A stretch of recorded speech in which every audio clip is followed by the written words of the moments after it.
नमस्कार, आप देख रहे हैं मिरर मीडिया। आपके साथ मैं हूं हिना मेहता। कांग्रेस नेता राहुल गांधी के द्वारा हाल ही में प्रधानमंत्री आवास के घेराव को लेकर धनबाद में भाजपा नेताओं का आक्रोश देखने को मिला। शुक्रवार को धनबाद के रणधीर वर्मा चौक पर भाजपा कार्यकर्ताओं ने धनबाद विधायक राज सिन्हा और झरिया विधायक रागिनी सिंह की मौजूदगी में राहुल गांधी का पुतला दहनकर विरोध प्रदर्शन किया। जहां प्रदर्शन के दौरान भाजपा नेताओं ने आलोचना करते हुए कहा कि लोकतंत्र में विपक्ष की भूमिका महत्वपूर्ण होती है, लेकिन एक जिम्मेदार नेता के रूप में इस प्रकार का व्यवहार उचित नहीं है। मीडिया से बातचीत में धनबाद विधायक राज सिन्हा ने कहा कि राहुल गांधी को विपक्ष के नेता होने के नाते लोकतांत्रिक मर्यादाओं का पालन करना चाहिए। उन्होंने जंतर मंतर पर नीट पेपर लीक के विरोध में चल रहे प्रदर्शन का भी जिक्र करते हुए आरोप लगाया कि वहां केवल परीक्षा में गड़बड़ी का विरोध नहीं हो रहा, बल्कि देश विरोधी नारे भी लगाए जा रहे हैं। राज सिन्हा ने दावा किया कि राहुल गांधी ऐसे प्रदर्शन का समर्थन कर रहे हैं जो दुर्भाग्यपूर्ण है। वहीं झरिया विधायक रागिनी सिंह ने कहा कि भाजपा युवाओं के साथ होने वाले किसी भी अन्याय के खिलाफ है और निष्पक्ष जांच का समर्थन करती है।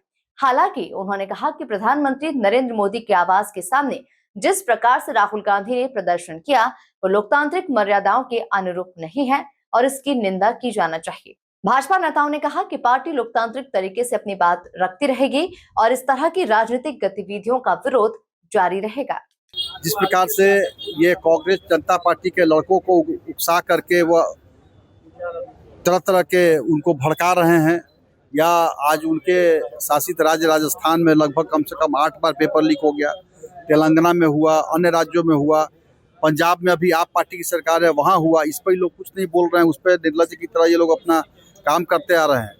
और इस प्रकार से जब हमारे प्रधानमंत्री मोदी जी लगातार चिंता कर रहे हैं, छात्रों के हित की चिंता कर रहे हैं, कल ही उन्होंने घोषणा किया कि हम फास्ट ट्रैक कोर्ट पे सज़ा कराएंगे, जितने भी जो उसमें कल्प्रिट थे वो पकड़े भी गए हैं, उनको सज़ा होगी, जेल होगी।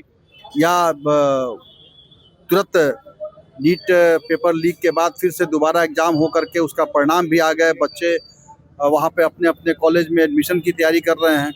तो सारे प्रयास हो रहे हैं। उस समय राहुल गांधी जी जो बिल्कुल गैर जिबराना व्यवहार कर रहे हैं, लीडर ऑफ अपोजिशन होते हुए भी जब काम हो रहा है, फिर भी वह संविधान में या इन बातों पर जो लोकसभा के अंदर चर्चा का जगह है, उच्च सदन है, उस पर चर्चा से ही भाग रहे हैं। चर्चा भी नहीं करा रहे हैं। सरकार चर्चा हर स्तर पे चर्चा के लिए तैयार है, लेकिन वो चर्चा से ही भाग रहे हैं।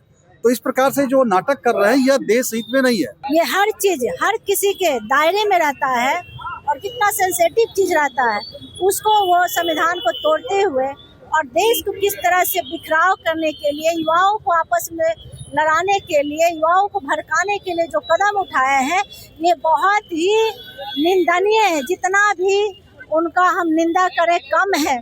और उनके ही कार्यकाल में कई राज्यों में पेपर लीक हुआ। उन्होंने क्या किया, वो जवाब दे पूरे देशवासी को, जबकि हमारे प्रधानमंत्री बहुत सावधानता से खुद कदम उठाए हैं। जो भी व्यक्ति अगर गलती किया है उस पर खुद कार्रवाई होगा। लेकिन आज झारखंड में देखिए कई बार पेपर लीक हुआ है। उन्होंने क्या किया, आज हमारे झारखंड के युवा बेरोजगार हैं। युवाओं को किस तरह से ठगने का ये सरकार काम की, चुनाव के दौरान 5000 युवाओं को रोजगार देने का ये सरकार वादा की थी, क्या हुआ? तो हर तरह से युवाओं को खिलवाड़ करने का ये सरकार काम करती है। खुद राहुल गांधी, जहाँ जहाँ राहुल गांधी का सरकार है, युवाओं से खुद खिलवाड़ करते हैं। लेकिन आज ओछी राजनीति कर रहे हैं, देशी विदेशी से लोगों ने जो जिस तरह से हमारे देश को और हर राज्य में किस तरह से भड़काने और लड़ाने का जो काम कर रहे हैं, उनके खिलाफ हर जगह भारतीय जनता पार्टी एक एक युवाओं से लेकर बल्कि आम पब्लिक रोड पर उतरकर उनका पुतला दहन कर रही है। और ऐसे देश विरोधी को देश में रहने का अधिकार नहीं।